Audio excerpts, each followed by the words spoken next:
Hello hello साथीहरू, आज चाहिँ आफ्नो आवाजमा गिलो चटपटे बनाउँदैछु। हेर्नुहोस् त, चाउचाउ आलु गेडागुडी सबै हालेर चिप्सहरू हालेर म चटपटेको मसलाहरू हालेर आज चाहिँ गिलो चटपटे टक्क परेको खानु मन लागेर बनाउन आँटेको।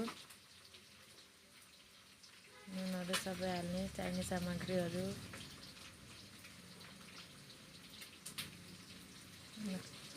गिलो हाल्ने सररररर ल टक्कसँग मोल्ने, यसलाई मिक्स गर्ने, मिक्स गरेर भुजा हाल्ने। हजुरहरूलाई कसलाई मनपर्छ गिलो चटपटे? हेर्नुहोस् त, घरमै यसरी सजिलोसँग बनाएर खान सक्नुहुन्छ। रेडी भयो। जसलाई मनपर्छ प्लिज सब्सक्राइब गरिदिनु होला।